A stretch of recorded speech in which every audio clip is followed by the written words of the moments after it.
দেশের ৪টি অঞ্চলের উপর দিয়ে ঘণ্টায় ৪৫ থেকে ৬০ কিলোমিটার বেগে অস্থায়ীভাবে দমকা বা ঝড়ো হাওয়া সহ বৃষ্টি অথবা বজ্রসহ বৃষ্টি হতে পারে বলে জানিয়েছে আবহাওয়া অধিদপ্তর। ১৬ এপ্রিল দেশের অভ্যন্তরীণ নদী বন্দরগুলোর জন্য দেয়া আবহাওয়ার পূর্বাভাসে এসব তথ্য জানানো হয়েছে।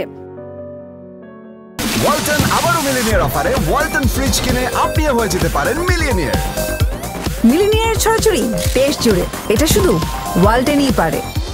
এদিন ভোরে দেওয়া আবহাওয়ার পূর্বাভাসে বলা হয়েছে, চট্টগ্রাম, কক্সবাজার, নোয়াখালী ও কুমিল্লা অঞ্চলের উপর দিয়ে পশ্চিম উত্তর পশ্চিম দিক থেকে ঘণ্টায় ৪৫ থেকে ৬০ কিলোমিটার বেগে অস্থায়ীভাবে দমকা বা ঝড়ো হাওয়া সহ বৃষ্টি অথবা বজ্রসহ বৃষ্টি হতে পারে।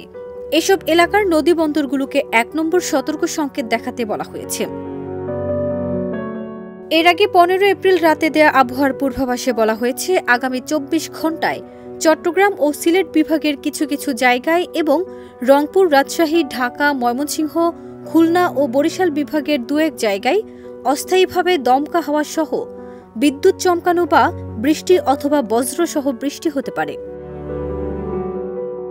একই সঙ্গে কোথাও কোথাও বিক্ষিপ্তভাবে শিলাবৃষ্টি হতে পারে।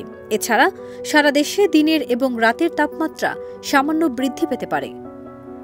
ফারজানা নিকিতা, দেশ রূপান্তর।